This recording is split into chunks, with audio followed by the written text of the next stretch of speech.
On the morning of February 25, 1945, Lieutenant Robert Anderson pushed the throttle forward on his F4U 1D Corsair and lifted off from USS Essex, steaming 40 miles off the coast of Japan.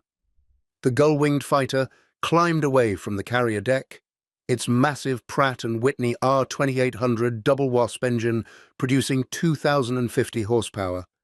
Anderson was heading toward the Japanese home islands as part of a fighter sweep, one of hundreds of Corsair pilots now operating with impunity over targets that had been untouchable just 2 years earlier. Before we jump back in, tell us where you're tuning in from, and if this story touches you, make sure you're subscribed because tomorrow I've saved something extra special for you. What Anderson didn't know was that within minutes his aircraft would be on the ground in enemy territory, and within weeks Japanese engineers would be examining every rivet, every control surface, every system that made the Corsair the most feared American fighter in the Pacific. That examination would force Japanese high command to confront a reality they had been denying for months. The aircraft they had dismissed as just another American fighter was actually the weapon that was destroying them. The problem started at 12,000 feet over Tsuchiura City in Ibaraki Prefecture. Anderson's formation was providing high cover for a bomber strike when his engine began running rough, oil pressure fluctuating, coolant temperature climbing. The massive 18-cylinder radial engine that made the Corsair so deadly was also temperamental. Anderson radioed his flight leader, broke formation, and headed down. He needed to find a place to land before the engine seized completely. If you're enjoying this deep dive into the story, hit the subscribe button and let us know in the comments from where in the world you are watching from today. The countryside below was enemy territory, Japanese soldiers everywhere. But Anderson had no choice. The engine was dying. He spotted a field near Tsuchiura that looked flat enough. Gear down, flaps down. He brought the Corsair in as smoothly as he could, touched down on rough ground and rolled to a stop. The aircraft was intact. No damage to the airframe, no bent propeller, no broken landing gear, just an engine that would not run. Anderson climbed out of the cockpit, looked around at the empty Japanese countryside and started moving, trying to evade capture. He didn't make it far. Japanese troops found him within hours. The Corsair sat in that field for less than 6 hours before a Japanese recovery team arrived. They had learned from captured American procedures, developing their own system for recovering downed Allied aircraft before roaming American fighters could strafe them into scrap metal. The team worked methodically. They drained the remaining fuel, disconnected systems, covered the cockpit, and posted guards. By the following day, Anderson's F4U was being transported to the Kasumigaura Naval Air Technical Arsenal, one of Japan's primary aircraft testing facilities located in Ibaraki Prefecture. The Japanese Navy's first air technical research arsenal at Yokosuka had been analyzing captured American aircraft since early in the war, but by 1945, the work had taken on desperate urgency. Every new American aircraft seemed better than the last, and the Corsair was destroying Japanese fighters at a rate that threatened to end the war. When Anderson's Corsair arrived at Kasumigaura, Japanese engineers immediately began their assessment. The aircraft showed battle damage, sections of the wing fabric torn, hydraulic lines severed, but it was repairable. Using parts cannibalized from other crashed F4Us, recovered from various locations around Japan, they began reconstruction. Within days, they had patched the damaged sections with fabric, replaced broken components, and prepared the aircraft for evaluation. Lieutenant Commander Minoru Genda, one of Japan's most experienced naval aviators and a key architect of the Pearl Harbor attack, was now assigned to evaluate American aircraft for the Imperial Japanese Navy. By February 1945, Genda had spent months studying intelligence reports about the F4U Corsair. Combat pilots returning from missions described an American fighter that could outclimb the Zero, outrun it at altitude, outdive it in any circumstance, and absorb punishment that would destroy a Japanese aircraft. But all of that was second-hand information based on combat encounters where multiple factors affected outcomes. What the Japanese Navy needed was direct evaluation. They needed to know if the Corsair was really as good as American pilots claimed, or if Japanese fighter tactics could exploit weaknesses that hadn't yet been discovered. The walk-round inspection revealed an aircraft unlike anything in the Japanese inventory. The Corsair's inverted gull wing design was immediately distinctive, bending down from the fuselage before angling upward to the wingtips. Japanese engineers recognized this wasn't merely aesthetic. The design allowed for shorter, stronger landing gear while keeping the massive 13-foot 4-inch propeller clear of the ground. The wing's construction was robust, multi-spar design with thick aluminum skin. The fuselage was long, giving the aircraft an aggressive, predatory appearance. The cockpit was positioned far back from the nose, a configuration that Japanese intelligence reports indicated caused visibility problems during carrier landings for American pilots. But for combat operations, that long nose housed something the Japanese found remarkable: 6 Browning M2 50 caliber machine guns, 3 in each wing with 2,400 rounds of ammunition total. Japanese fighters typically carried 2 20mm cannons and 2 7.7mm machine guns. The firepower disparity was significant. Each Corsair had the sustained firing capacity to destroy multiple targets in a single mission, while Japanese fighters exhausted their cannon ammunition in seconds of firing. The engine was the heart of the aircraft's performance.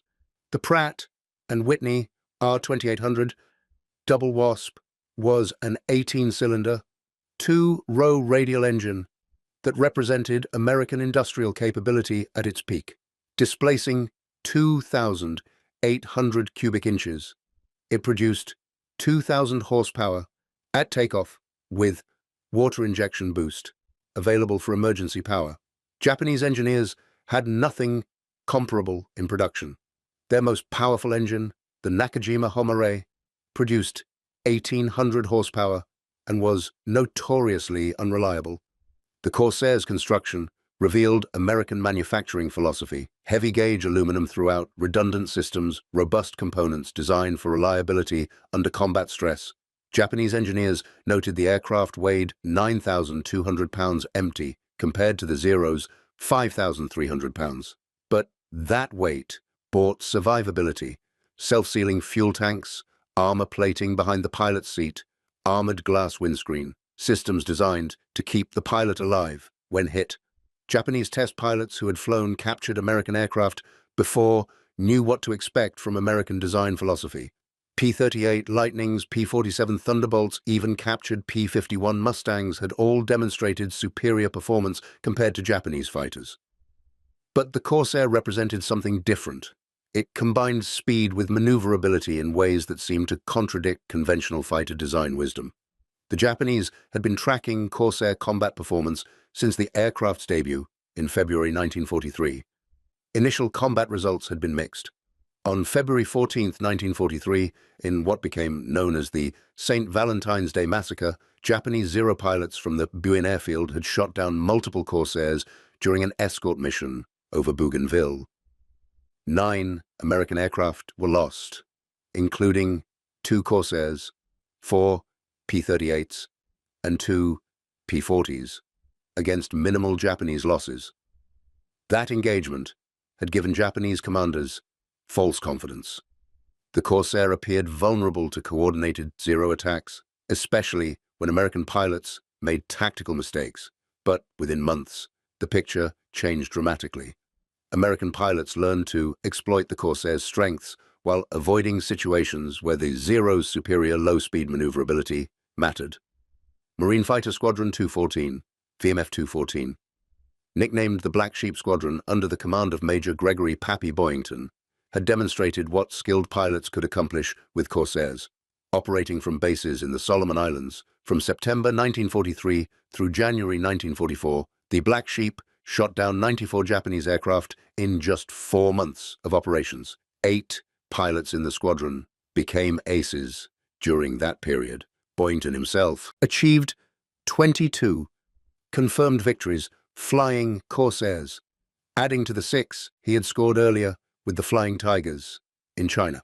His tactics emphasized altitude advantage and hit-and-run attacks, using the Corsair's superior speed and climb rate to dictate engagement terms. Japanese fighters that tried to follow Corsairs into steep climbs found themselves quickly outclimbed and outmaneuvered at altitude. The pattern repeated across every theater where Corsairs operated. In the Russell Islands, New Georgia, Bougainville, the Marshall Islands, and eventually over the Philippines and Okinawa, Corsair squadrons compiled kill ratios that devastated Japanese air strength. By late 1944, Japanese pilots with any experience understood that engaging a Corsair in anything other than a low-altitude turning fight was likely fatal. But even that advantage was diminishing. American pilots learned to avoid slow-speed engagements, maintaining speed and altitude where the Corsair's performance advantages were overwhelming. The tactical doctrine was simple. Never try to turn with a zero at low speed. Instead, make high-speed slashing attacks from altitude, using the Corsair's superior speed to close, fire, and disengage before Japanese pilots could respond. Japanese intelligence officers had documented this evolution in captured American tactical manuals and through interrogation of downed American pilots. What they hadn't fully grasped was how completely the Corsair's performance characteristics enabled that doctrine. The captured F4U at Kasumigara would provide that understanding in brutal detail. By early March 1945, Japanese mechanics had completed repairs on Anderson's Corsair. The patched wing sections covered with fabric were visible evidence of field-expedient repairs, but the aircraft was flyable. They filled the tanks with high-octane aviation fuel from captured American stocks, tested the engine, and prepared for flight evaluation. The Japanese test pilot assigned to fly the Corsair was an experienced naval aviator with thousands of hours in multiple aircraft types. His identity remains unclear in historical records, but his mission was explicit. Determine the Corsair's actual performance capabilities, identify exploitable weaknesses, and provide tactical recommendations to Japanese fighter units still trying to defend the home islands against increasingly overwhelming American air superiority.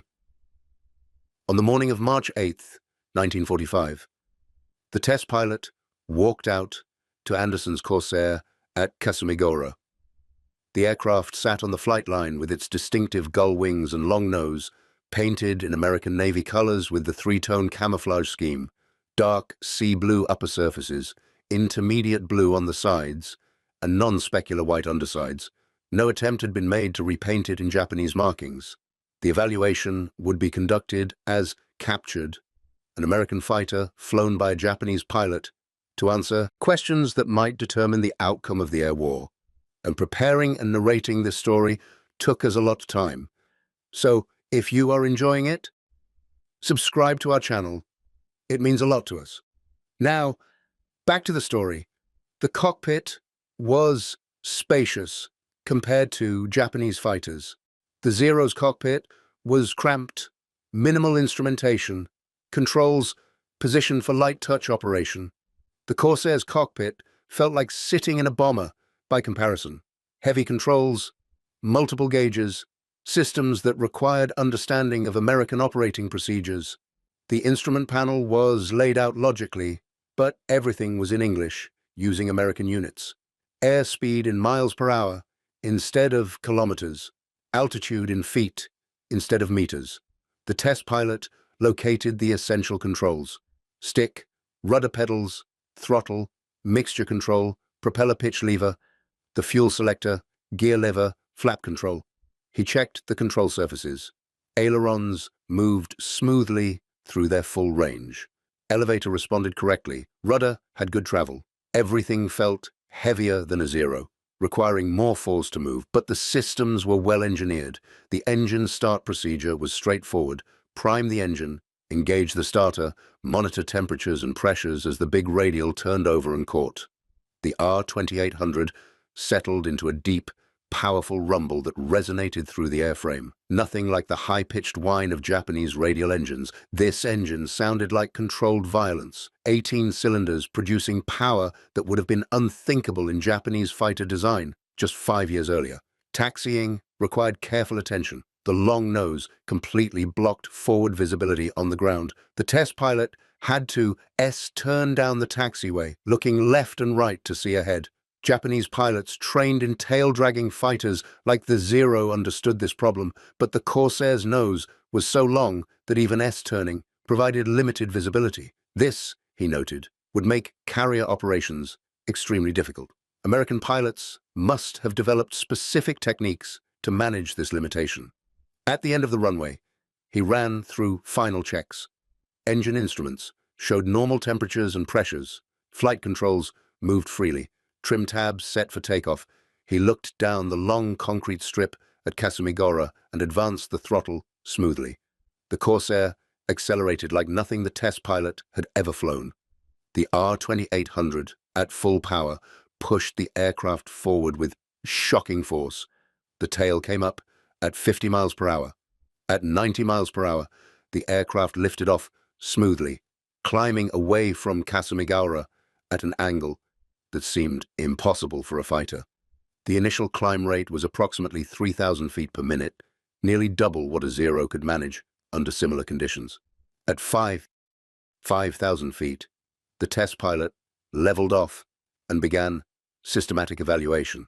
The first thing that struck him was the control response. The Corsair required firm pressure on the stick to maneuver. You couldn't fly it with fingertip control, like a Zero. But when the controls moved, the aircraft responded immediately and precisely. The ailerons provided phenomenal roll rate, faster than any Japanese fighter in service. He rolled left, then right. The Corsair snapped through the rolls with authority. The rudder was effective, but required strong leg pressure at high speeds. The elevator was well balanced, providing good pitch control without excessive sensitivity. The aircraft was stable in all axes. It didn't try to depart controlled flight. It didn't exhibit the snap-roll tendency that killed inexperienced Zero pilots who stalled during hard turns. The Corsair simply flew where you pointed it, responding predictably to control inputs. He checked stall characteristics: clean configuration first, gear and flaps up, power off, nose up, reducing speed gradually. The Corsair gave clear warning before the stall. The controls got mushy, the aircraft started to buffet, and then the nose dropped gently. No wing drop, no violent brake, just a docile stall that was easy to recover. This was fundamentally different from the Zero, which would snap into a spin if stalled during a turn. He tried landing configuration, gear down, flaps down. Same result. Good warning, gentle brake, easy recovery. Most importantly, he tested high-speed handling. The Zero became increasingly difficult to control above 300 miles per hour. The controls stiffened. The aircraft became sluggish, and attempting high-speed maneuvers risked structural failure. The Corsair was just getting started at 300. He pushed the throttle forward and accelerated in level flight. 300 miles per hour, 350, 400, 420. The Corsair was still accelerating smoothly at 420 miles per hour, and the controls remained responsive. This was the aircraft's cruising speed, the velocity at which it operated routinely during combat missions.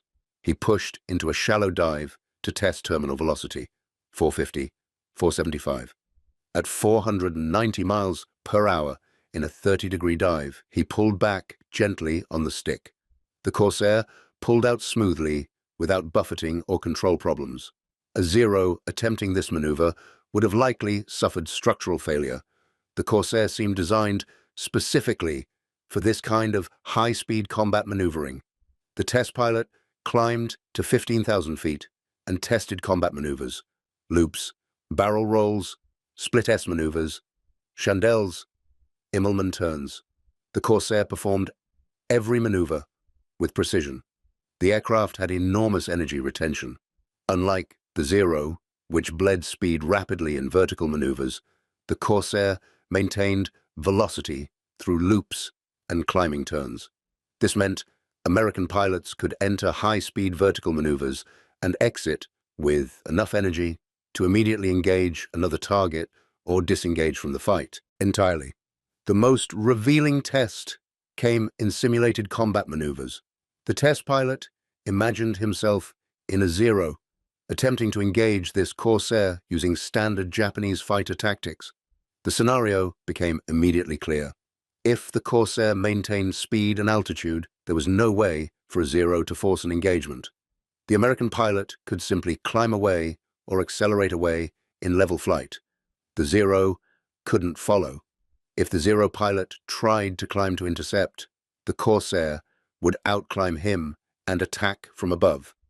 If the Zero tried to dive away, the Corsair would follow, maintain position, and destroy the Zero with overwhelming firepower. The only scenario where the Zero had an advantage was a low-speed turning fight below 200 miles per hour. But to get there, the Corsair pilot would have to make a catastrophic tactical error, slowing down in a turning engagement instead of maintaining speed and using boom and zoom tactic. After 1 hour of flight testing, the test pilot returned to Kasumigahara. The landing approach required careful technique due to the poor forward visibility, but the aircraft handled predictably during the approach. Gear down, flaps down, power back. Maintain approach speed. The Corsair touched down smoothly and rolled out with good directional control. He shut down the engine, climbed out of the cockpit, and walked to the operations building where intelligence officers were waiting for his report. His assessment would be typed, classified, and distributed to what remained of Japanese fighter command.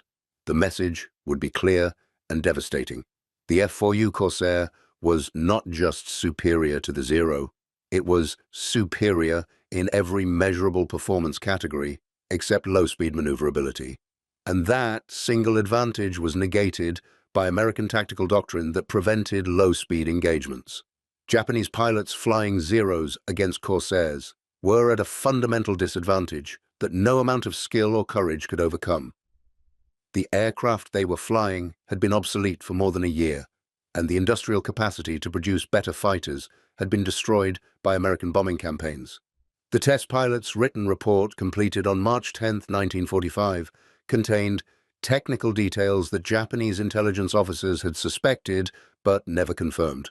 The Corsair's maximum speed at 25,000 feet was 446 miles per hour. The Zero's maximum speed at the same altitude was 350 miles per hour. That 96 mile per hour difference wasn't merely a statistical gap. It represented the difference between life and death in aerial combat. The Corsair's rate of climb was 3,900 feet per minute at sea level. The Zero managed 3,100 feet per minute under optimal conditions, but most operational Zeros in 1945, worn by combat and poor maintenance, climbed significantly slower.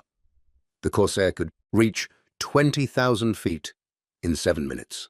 By the time a Zero reached the same altitude, the Corsair would already be positioned for attack with every tactical advantage. Most devastating was the turning radius comparison at combat speeds. At 300 miles per hour, the Corsair could turn inside the Zero's turning circle because the Zero simply couldn't maintain that speed in a sustained turn without stalling. The Zero's advantage only appeared below 200 miles per hour, where its light wing loading and low weight allowed tight turns that the heavier Corsair couldn't match. But reaching that low-speed regime required the Corsair pilot to make deliberate errors, something experienced American pilots had learned to avoid. The report's conclusion was professionally understated but strategically catastrophic.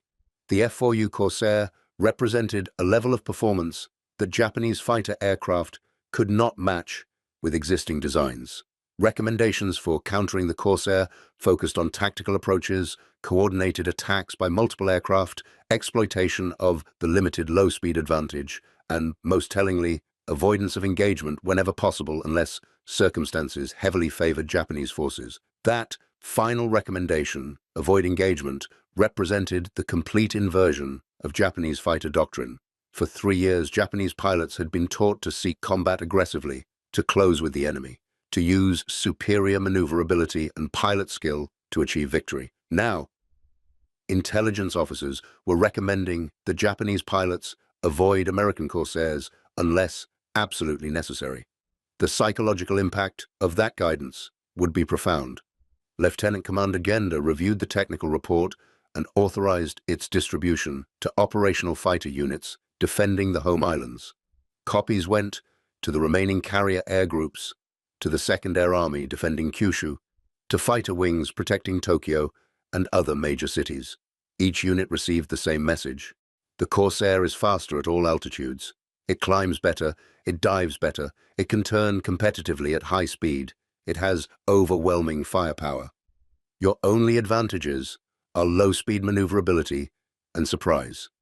Use them wisely, because you will not get a second chance. The captured Corsair remained at Kasumigaura for additional evaluation through March and April of 1945. Japanese engineers conducted detailed inspections of every system, documenting construction techniques, materials, manufacturing quality, and design innovations. What they found reinforced the conclusion from flight testing. American industrial capability had produced a fighter that Japanese industry could not replicate, even if given complete technical drawings and unlimited time. If you find this story engaging, please take a moment to subscribe and enable notifications. It helps us continue producing in-depth content like this. The self-sealing fuel tanks used multiple layers of rubber and fabric that would swell when punctured by bullets, automatically sealing small holes that would have caused catastrophic fuel loss in Japanese aircraft. This technology had been available to Japanese engineers since 1941, when they examined captured American aircraft. But Japanese industry lacked the synthetic rubber production capacity to implement it fleet-wide. By 1945, rubber shortages meant even basic maintenance items were scarce. The armor protection throughout the Corsair reflected American philosophy that pilot survival mattered more than saving weight. 8mm steel plate behind the pilot's seat, armored glass windscreen, additional armor protecting critical systems. A zero pilot hit by enemy fire would likely die or be severely wounded. A Corsair pilot hit by the same fire had a reasonable chance of survival.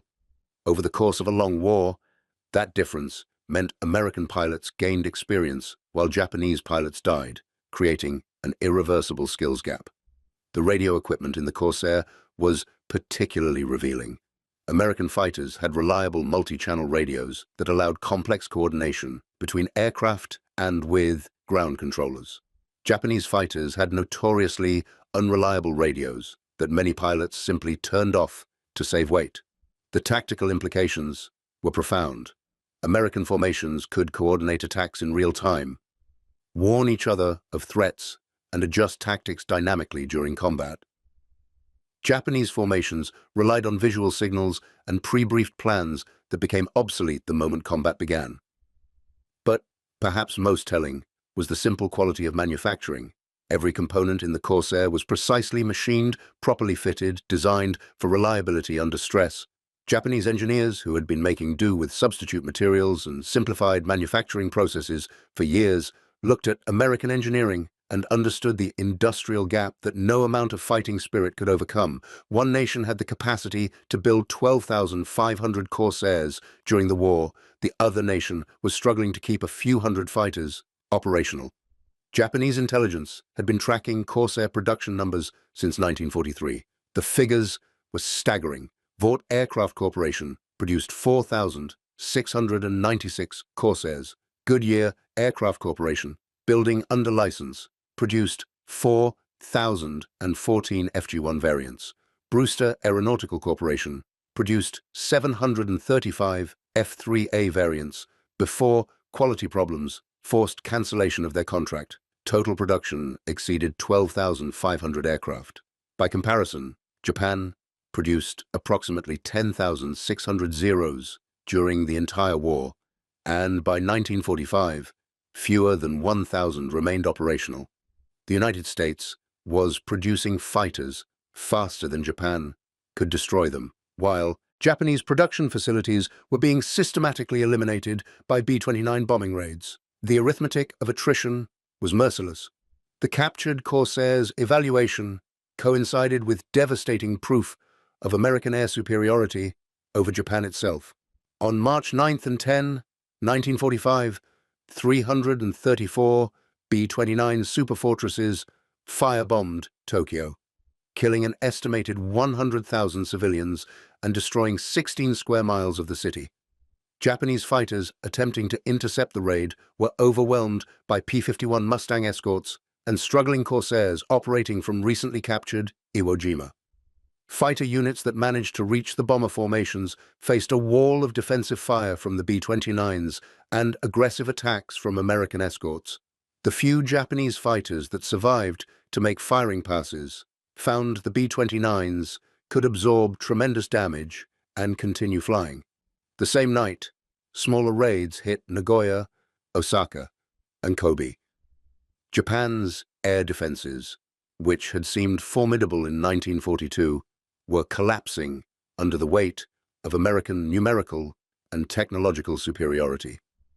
Lieutenant Commander Genda, reading intelligence reports from the Tokyo raid, understood that the Corsair evaluation had merely confirmed what operational results had been demonstrating for months. Japan had lost the air war, not through lack of courage or pilot skill, but through fundamental disadvantages in aircraft performance, production capacity, pilot training, and strategic resources. The Corsair was simply the most visible symbol of that defeat. Japanese High Command had received similar warnings throughout 1944. Interrogations of captured American pilots revealed that the United States was producing pilots faster than Japan could kill them. Training programs in the United States were graduating thousands of pilots annually, each with 200 or more hours of flight time before reaching combat theaters. Japanese training programs, starved for fuel and aircraft, were producing pilots with 50 to 75 hours of total flight time. The experience gap manifested in combat results. In late 1944, during the Philippines campaign, Japanese pilots with minimal training were thrown against American fighter sweeps composed of veterans with 50 or more combat missions. The kill ratios were devastating. American pilots were achieving 5-to-1, 10-to-1, sometimes 20-to-1 kill ratios against Japanese opposition. And those kills weren't just aircraft, they were trained pilots who could never be replaced. By February 1945, when Anderson's Corsair was captured, the Imperial Japanese Navy had effectively ceased to exist as a fighting force. The remaining carriers had no aircraft. The remaining battleships had no fuel. The few operational fighters were being husbanded for a final defense of the home islands that everyone understood would be hopeless. The Corsair evaluation simply quantified how hopeless. Japanese pilots who received the technical briefings on the captured Corsair reacted with resignation rather than surprise. They had been fighting Corsairs for 2 years. They knew the aircraft's capabilities from brutal personal experience. Pilots who survived engagements with Corsairs did so by avoiding combat, using clouds for cover, attacking only when they had overwhelming altitude and numerical advantage, and disengaging immediately if the tactical situation deteriorated. Flight Petty Officer First Class Saburo Sakai, one of Japan's highest-scoring aces, with 64 confirmed victories, had fought against Corsairs multiple times during 1943 and 1944. His assessment, recorded in post-war interviews, was blunt. The Corsair was the finest American fighter in the Pacific. It combined speed, firepower, and durability in a package that could defeat the Zero in almost any tactical situation. Japanese pilots who tried to fight Corsairs using traditional dogfighting tactics died quickly. Sakai survived the war by adapting his tactics to reflect reality rather than doctrine. He attacked Corsairs only from positions of overwhelming advantage, used hit-and-run tactics that exploited brief moments of vulnerability, and prioritized survival over achieving kills. His approach kept him alive, but represented the complete abandonment of the aggressive fighter doctrine that had characterized Japanese naval aviation in 1941 and 1942. Other Japanese pilots were less fortunate. The loss rates among fighter pilots defending the Philippines, Iwo Jima, and Okinawa were catastrophic. Entire squadrons were wiped out in single engagements. Pilots with weeks of training were killed on their first or second missions. The experienced pilots who might have mentored new aviators were already dead, killed in earlier campaigns, when Japan still had some hope of achieving tactical victories. The strategic situation by April 1945 made the Corsair evaluation almost irrelevant. American forces had captured Okinawa, placing fighters within easy range of the Japanese home islands. B-29s were systematically destroying Japanese cities with impunity. The Imperial Japanese Navy had committed its last operational battleship, Yamato, to a suicide mission that ended with the ship being sunk by American carrier aircraft before reaching Okinawa. Japan's ability to wage offensive war had ended. The only question was how long defensive operations could be sustained and at what cost. The captured Corsair at Kasumigaura was destroyed during an American bombing raid in late April 1945. B-29s targeting the Naval Air Facility hit multiple hangars and destroyed aircraft on the ground. Anderson's F4U, which had provided Japanese intelligence with definitive data on American fighter capabilities, was reduced to wreckage by bombs dropped from aircraft Japan could no longer intercept effectively. Lieutenant Robert Anderson, the Corsair pilot who had made the emergency landing in February, spent the final months of the war in a Japanese prisoner of war camp. He was liberated in August 1945 after Japan's surrender and returned to the United States that fall. He never knew that his aircraft had been repaired and test-flown by Japanese pilots, or that his F4U had become one of the most thoroughly evaluated American fighters in Japanese possession. The broader story of the Corsair in the Pacific War demonstrated how technology, tactics, and industrial capacity combined to determine outcomes in modern warfare. The F4U wasn't just a better airplane than the Zero. It represented a different philosophy of fighter design that prioritized performance and survivability over agility and range. That philosophy reflected American strategic thinking, which emphasized protecting valuable pilots and maintaining high operational tempos through reliable equipment. Japan's fighter philosophy had been shaped by different constraints: limited industrial capacity, scarce strategic resources, and geographic realities of defending a far-flung empire led to designs that maximized range and maneuverability while minimizing weight and complexity. The Zero had been perfect for the war Japan fought in 1941 and 1942, allowing combat air patrols over vast ocean distances and dogfighting superiority over Allied fighters of that era. But war accelerated technological development, and by 1943, American fighters had caught up and surpassed Japanese designs. The Corsair represented that new generation of fighters, aircraft designed for the high-speed, high-altitude combat that characterized the latter half of the Pacific War. Japan's failure to develop and field comparable fighters reflected industrial limitations that ultimately proved decisive. The Corsair's combat record supported the conclusions drawn from the captured aircraft evaluation. During World War II, Corsair pilots were credited with 2,140 aerial victories against the loss of 189 Corsairs to enemy aircraft. That 11-to-1 kill ratio was achieved across multiple theaters, multiple tactical situations, and against experienced Japanese pilots flying their best available equipment. Individual squadrons achieved even more impressive results. VF-214, Pappy Boyington's Black Sheep Squadron, shot down 97 enemy aircraft, confirmed with 50 damaged and 35 probable victories during their initial combat tour from September 1943 through January 1944. They achieved this while losing only a handful of pilots to enemy action. When Boyington himself was shot down on January 3, 1944, his final tally stood at 28 aerial victories, making him one of the Marine Corps' top aces. From F-134, another Marine Corsair squadron, produced the first Corsair ace, Second Lieutenant Kenneth Walsh, who finished the war with 21 confirmed victories. Walsh's success demonstrated that properly trained pilots in Corsairs could dominate Japanese opposition even during the early months when American tactics were still being refined. By the time tactics had been optimized and pilot training improved, the kill ratios became even more lopsided.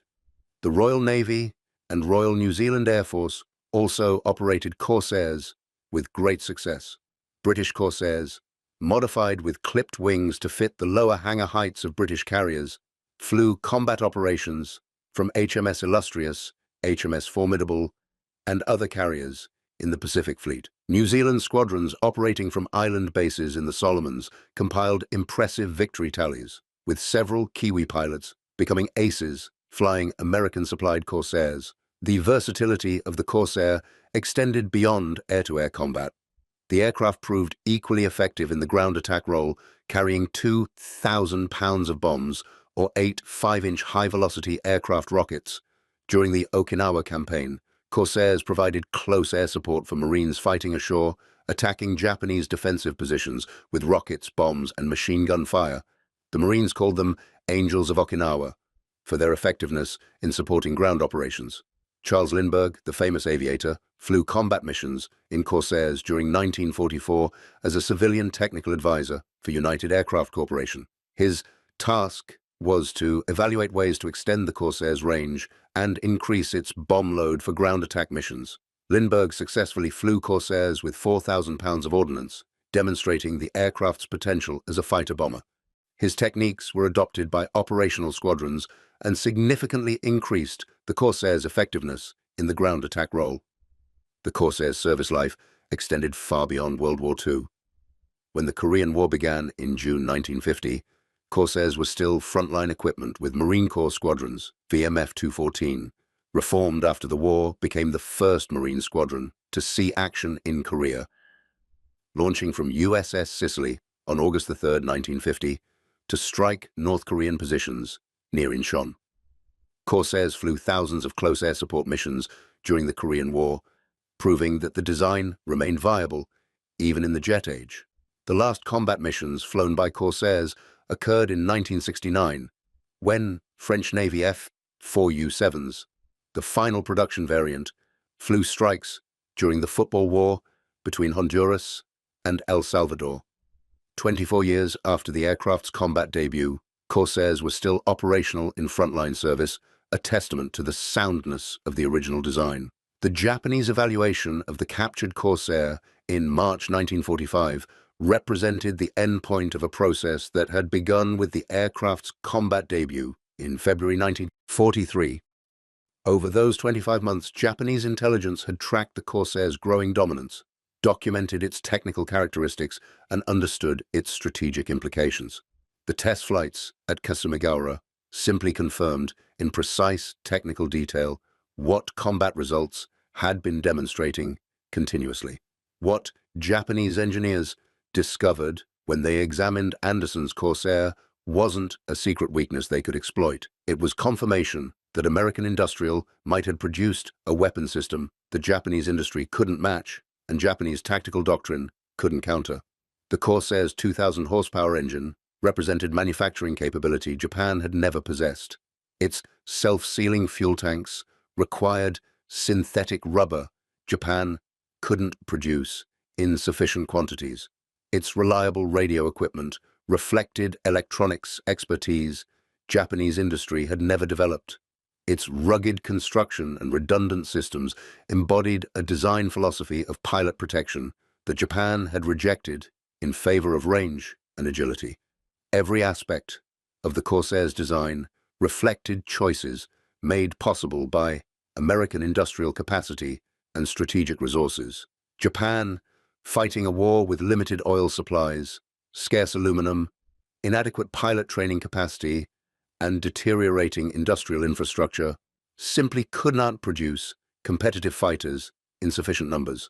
By 1945, the handful of advanced Japanese fighters that might have challenged the Corsair, aircraft like the Kawanishi N1KJ Shiden or the Mitsubishi J2M Raiden, existed in such small numbers that they had negligible impact on combat operations.